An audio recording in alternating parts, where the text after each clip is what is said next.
네, 안녕하세요. 저는 올해 한영고를 졸업한 남재현입니다. 이번 입시에서 수시로 서울대 기계공학부, 고려대 기계공학부, 한양대 기계공학부를 최초 합격했으며 성균관대 공학계열 1차 추가 합격했습니다. 저는 서울대학교 기계공학부에 24학번으로 입학할 예정입니다. 우선 저는 일반 전형으로 합격했습니다.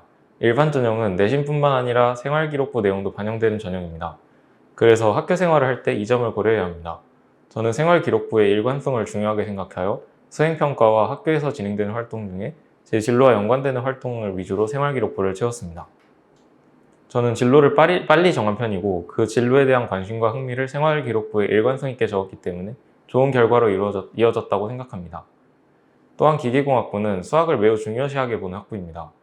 그래서 저는 고등학교 내신에서 수학에 가장 많은 시간을 투자했고 수학 성적을 상위권으로 유지하였습니다. 저는 어렸을 때부터 뭔가를 만드는 것에 굉장히 관심이 많았습니다. 예를 들어서 빨대나 스프링으로 실제 발사되는 장난감 총을 만들거나 페트병을 이용해서 게임 캐릭터의 소품을 만들기도 했습니다.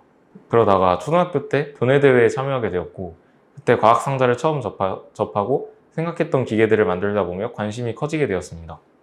처음엔 단순히 따라 만들기였지만 기계공학적 지식을 하나씩 공부하면서 그 지식을 토대로 만들게 된다면 더 다양한 기계를 만들 수 있다는 것을 알게 되었습니다. 좀 더 전문적인 기계공학 이론을 배운다면 제가 가진 기계 제작에 대한 열정에 날개를 달 수 있을 것이라 생각했고 그때부터 기계공학부를 목표로 정하게 되었습니다. 개인적으로 공학이라는 학문은 세상에 있는 지식을 응용하여 사람을 도울 수 있는 학문이라고 생각합니다. 기계공학과에서 공부하여 재난구조 로봇을 만들고 싶은 제 꿈을 이룰 수 있었으면 좋겠습니다. 저는 알과형에서 물리와 화학 과목의 수업을 들었습니다. 물리 과목을 수강할 때 가장 기억에 남았던 것은 교재의 완성도였습니다. 교재 한 권에 기출문제뿐만 아니라 수능 연계 교재들도 모두 수록되어 있어 한 권으로 다양한 문제를 풀 수 있어서 좋았습니다. 그리고 개념학습 후에 기출문제와 연계 교재들의 문제를 함께 풀 수 있었고 기초 실력을 탄탄하게 만들 수 있었습니다. 또 선생님께 질문을 하면 단순히 암기를 통해 해결하라고 하시는 게 아니라 원리를 처음부터 명확하게 설명을 해주셔서 개념을 확실하게 기억하게 되었고 실전에서 개념을 몰라서 틀린 일이 없었습니다. 화학 과목은 고난이도 단원을 공부할 때 많은 도움이 되었습니다. 고학기 선생님의 화학 수업을 들었는데 고난이도 문제에 대한 접근법을 알려주셨습니다. 고난도 단원이다 보니 제 풀이에 대한 확신이 없는 경우가 많았는데 고학기 선생님은 자신의 풀이에 확신을 가질 수 있도록 만들어주셨습니다. 접근법에 대한 단계별 설명을 통해 풀이를 해주셔서 단순히 답만 맞추는 게 아니라 서술형 풀이까지 완벽하게 준비할 수 있게 되어서 정말 유익한 수업이었다고 생각합니다. 우선 성적을 높이기 위해서는 고난도의 문제를 맞추는 것도 중요하지만 개념을 완벽하게 자신의 것으로 만드는 것이 가장 중요합니다.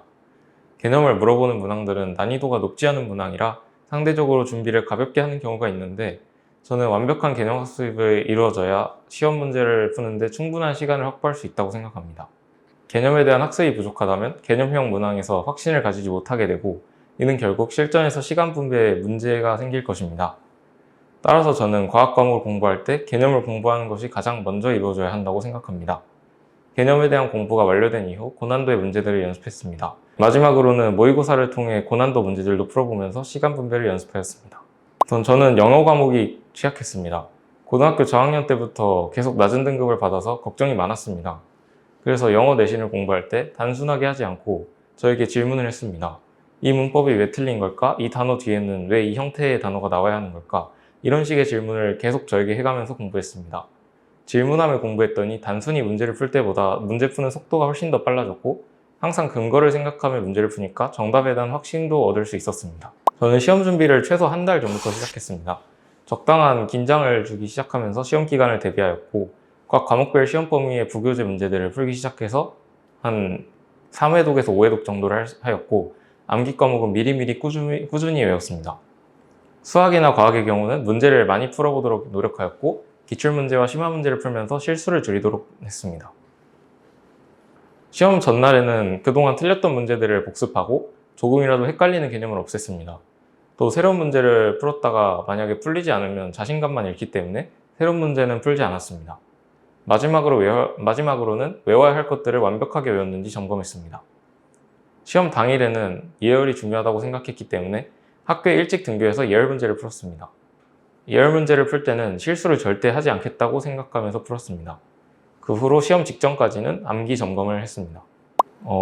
고등학교 1학년 때 사회와 한국사 과목을 벼락치기 했던 경험이 있습니다. 고등학교 입학하고 첫 시험이었는데 중학교 시험을 떠올리면서 하루 전에 준비하면 되지라는 생각으로 준비했습니다. 그 결과 4등급이 나왔고 처음 받아보는 등급에 정말 우울했던 적이 있습니다. 이를 해결하기 위해서 시험지를 분석해 문제 유형을 파악하고 그에 맞는 공부법을 찾았습니다. 많은 양의 암기가 필요했기 때문에 작은 노트에 내용을 요약해서 틈틈이 외웠습니다. 그 결과 다른 과목 공부에 방해가 되지 않으면서도 충분한 공부를 할 수 있었고 결국 만점에 도달할 수 있었습니다. 게다가 수행평가를 진로와 연관되게 하려고 하니 어떻게 해야 하나 막막하고 어려워서 계속 고민했던 적이 있습니다. 하지만 수행평가 점수가 내신 성적을 뒷받침해준다는 점을 몇 차례의 시험을 통해 알 수 있었고 수행평가도 내신의 일환이라 생각하며 이 시간을 투자했습니다. 시간 압박의 부담을 줄이고 나니 생각이 더 잘 났고 수행평가도 수월하게 해결할 수 있었습니다. 종종 내신 시험에서 좋지 않은 점수를 받아서 정시로 전향하고 내신을 포기한 학생들을 봤었습니다. 제가 본 대부분의 경우는 아쉬운 결과로 이어졌고 후회하는 모습을 본 적도 있습니다. 여러분들도 한번 실수했다고 절대 좌절하지 말고 포기하지 않고 노력한다면 마지막에는 좋은 결과로 이어질 수 있다고 생각합니다. 우선 자신에게 부족한 부분이 보여도 절대 좌절하지 않는 것이 중요합니다. 저는 오히려 부족한 부분을 마주할 때 기뻤습니다. 예를 들어 제가 시험 2주 전까지 계속 틀리던 문제가 있었는데 내가 이 단원이 정말 부족했었네, 2주나 남아서 다행이다 라는 생각으로 더 열심히 공부를 했고 시험 당일에도 그 단원 문제까지 맞춘 경험이 있습니다. 입시에서 가장 중요한 것은 긍정적인 마인드라고 생각합니다. 부족한 부분이 있다고 고민만 하면 달라질 것은 없습니다. 시험이 아닌 지금 발견한 것이 어디냐 라는 생각으로 공부한다면 성장한 자신을 마주할 수 있을 것입니다.